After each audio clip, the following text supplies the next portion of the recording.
How good is this? Oh, g'day. How's it going?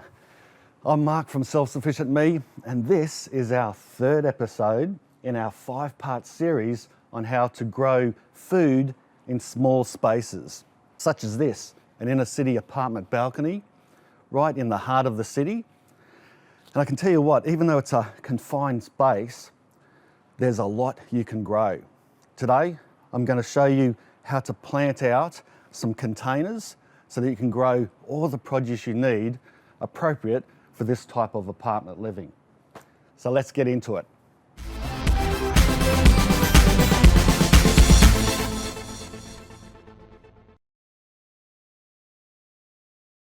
Now, if you haven't seen our first 2 episodes in this series, make sure you check them out in the description below and also up above here. It's surprising how much food you can grow on a small contained area such as this. Indeed, there's plenty of businesses and homes in the inner city that are growing food in small spaces.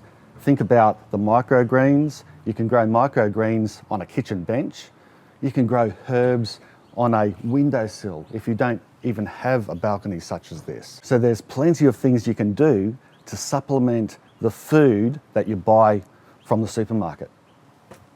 So I know I'm making it sound easy, and it is to grow on a balcony like this. But I do have to say there are several points that we should consider before you start doing your container garden on a balcony, especially a high rise or somewhere where you've got neighbours below you, etc. But the first thing we should consider is sunlight.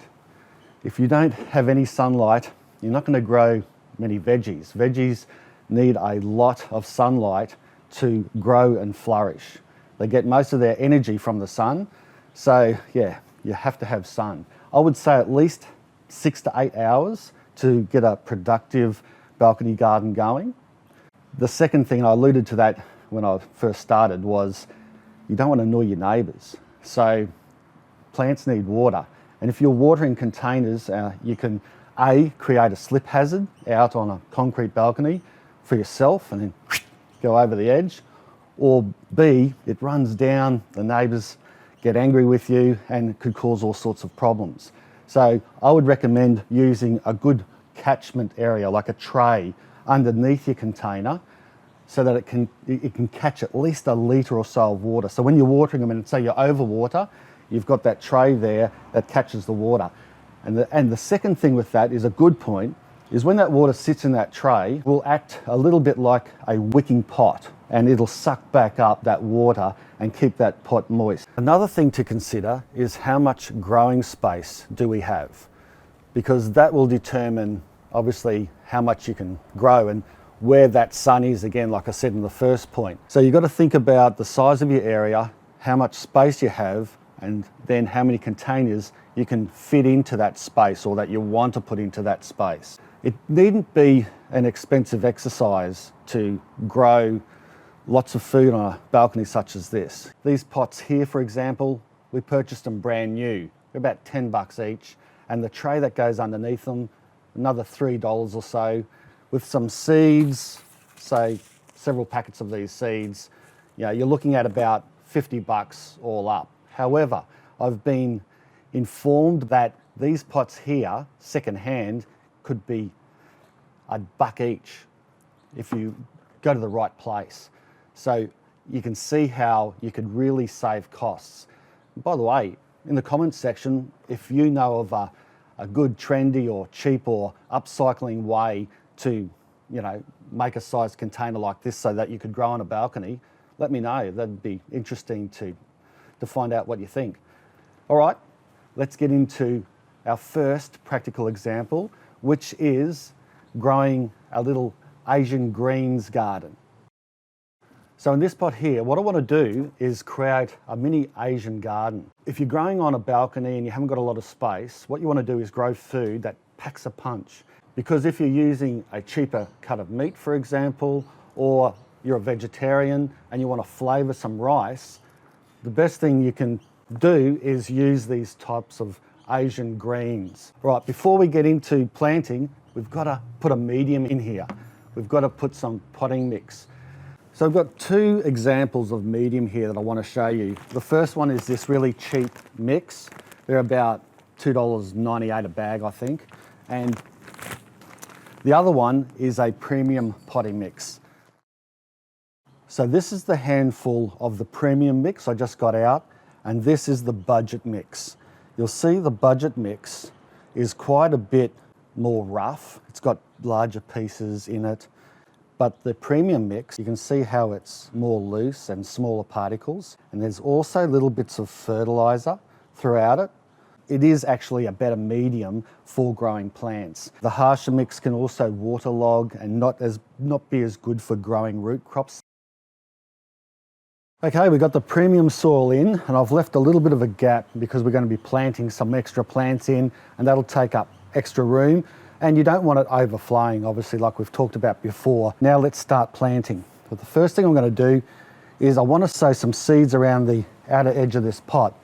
Just sprinkle them around the side. You can thin them out later, and as they come up, you can thin them out like regular onions and then let the other ones grow a bit larger. You will get a small bulb on them. Have a bit of extra potting soil and then pat it down. We'll water this all in later. So that's the seeds done and out the way. Now, let's do the central chili plant. So we'll plant this in the middle. We'll put in some famous coriander. Yes, this is all going to be really close, but you'll be harvesting a lot of this quite regularly and keeping it fairly small anyway. You're best off letting them grow in a bunch like this. Remember, this is all going to grow close together. Try not to disturb the seeds on the outside. Everything you need to flavour a good Asian dish in the one container here. It's about a perfect size for this type of gardening. Now we'll put in some garlic chives. I like garlic chives because they're really resilient. And garlic's hard to grow, but garlic chives are easy and you can still get a garlic taste through your Thai cooking.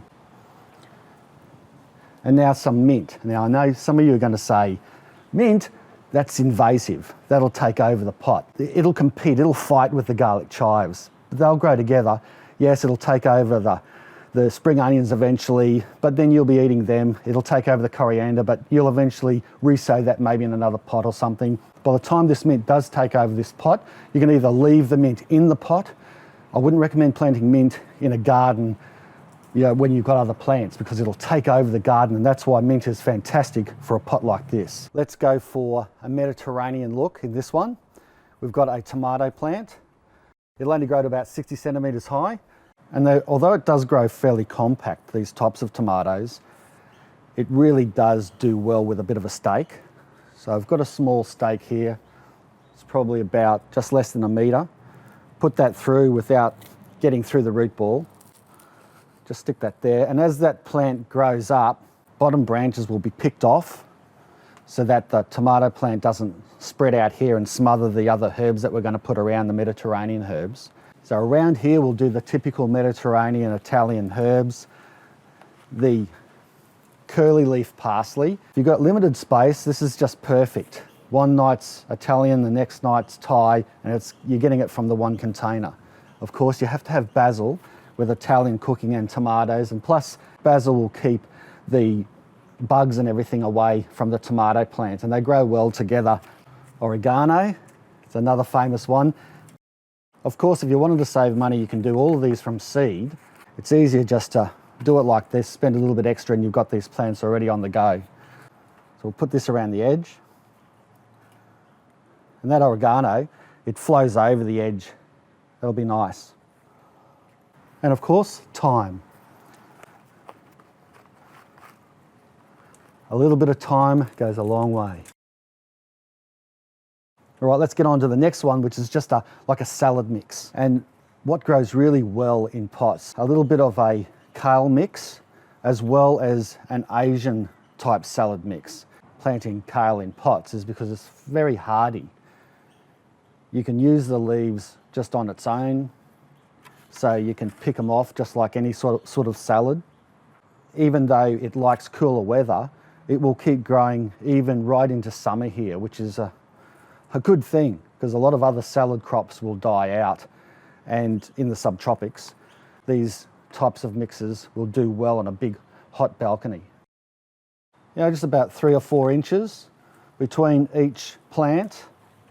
You've got all these different types of mixes, 2 different types of kale, 4 different types of Asian lettuce, if you can call it, Asian greens, and even a mustard that eventually, if you want to let it go to seed and make your own mustard, and I've done that before, you want to have a look at my how to grow mustard video and make mustard, make your own mustard paste, well, check that video out. But yeah, there's so much you can do in this one pot here. The last pot we're going to do is sow some seeds, some carrots, yes, but they're the small, cute French variety, little round ones. So that's going to give you like a carrot flavour in some salads. So as they grow, if you want to just flavour in a salad or a stir fry, you can just pick some, you won't pick all the tops off. So it's sort of like you can eat the root and the top. And be fairly liberal, because you can always thin them out. It's better to oversow than to just undersow and then them not come up and try to fill the gaps. They don't need to be sowed too deeply, just the finger thing around. So we'll do another row here, a few inches in, and then we'll just go liberally in the middle for the beetroot. So we'll do some carrots around the outside, and we'll do some beetroot in the middle. You see the beetroot, it's quite a large seed. That's because beetroot come up in clusters. We'll put them in the middle. These will come up bunched up. And I've grown beetroot before, and I've done videos on growing beetroot and what I call crowd growing. And you know, you've heard me say before, just let them all grow. You can grow a fantastic container garden in a small space, and you can use those plants in a number of different ways. So you don't need to grow a huge garden, is what I'm saying. You can get all you need out of just a few pots. You want to water these plants in initially, straight after planting, so that'll settle the roots. If you've got a mix that hasn't got fertiliser in it, for example, use a bit of good quality organic fertiliser and just sprinkle it around the plants, not too much, and you just have to water it in. And whenever you're using fertiliser, make sure you always water over the top of it. Just about every day, check, especially in hot weather, you might have to water every day in something like that. And also check the base. If you can see that that's dried up and there's no water seeping through, you could probably expect that the pots need a bit of extra water. And if everything else fails and you're wondering if it needs a good drink, just stick your finger in up to about second knuckle. And if you can't feel any dampness at all, well, that means the pot needs a bit of a drink. Even if your plants look like they're growing okay, they might be a few hours away from sort of like keeling over. And that's it, really. That's how you can grow plants on a balcony in a city apartment such as this. So if you enjoyed this episode, make sure you give me a big thumbs up. Also subscribe if you haven't already. Thanks for watching. Bye for now.